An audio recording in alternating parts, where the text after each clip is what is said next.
Raksasa tambang Amerika rebut harta karun emas di Papua. Prabowo turun tangan.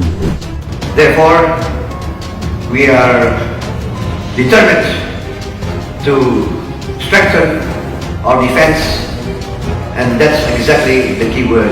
We have stated that we will defend our territory with every means in our disposal.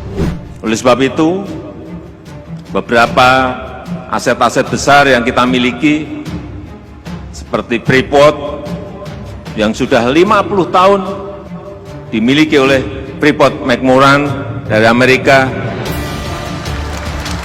Apa yang kita inginkan dari pengambil alihan ini adalah industrialisasi. Yang ada di negara kita, di Papua, smelternya, industrinya ada di Jepang. Smelternya, industrinya ada di Spanyol. Kita nggak dapat apa-apa. Kita nggak dapat apa-apa.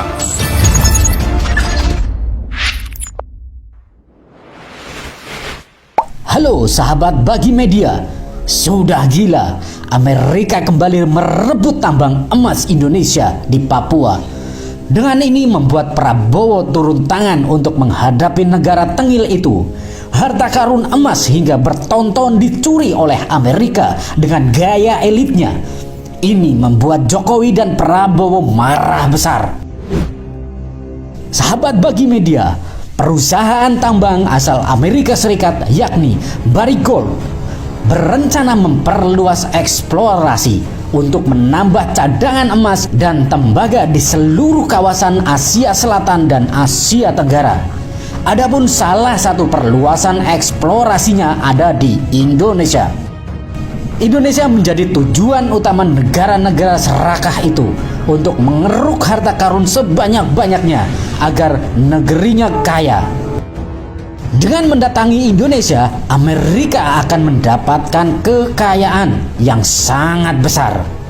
Dari Papua lah negara Amerika hidup dan maju bertahun-tahun. Sungguh licik dan membuat Mimin geram dan ingin Mimin kirimkan rudal nuklir. Sahabat Bagi Media mengutip Bloomberg, menurut tim eksplorasi Asia Pasifik, Barrick Gold disebut tengah mencari endapan di sepanjang sabuk mineral dengan luas yang membentang dari Pakistan hingga Papua Nugini. Saat ini, Barrick Gold sendiri diketahui tidak memiliki kegiatan eksplorasi yang terkonfirmasi di Indonesia. Tetapi tentu saja itu bagian dari evaluasi pada tahap ini.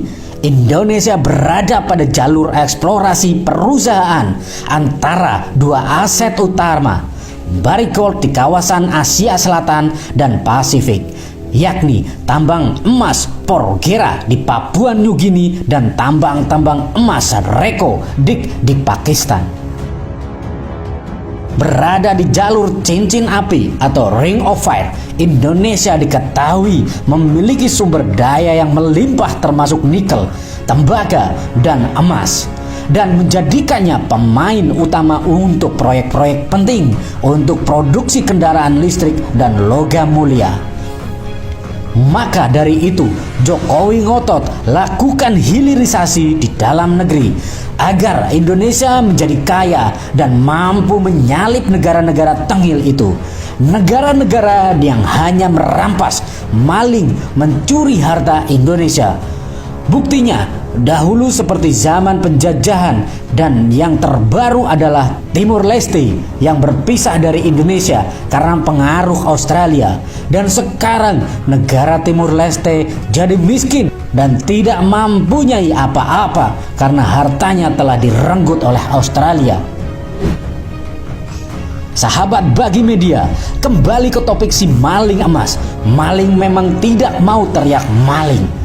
Ini sih kalau Mimin analisis bisa disebut maling modern atau maling dengan gaya.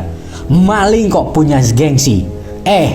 Nggak boleh fitnah tentunya, karena fitnah itu dosa.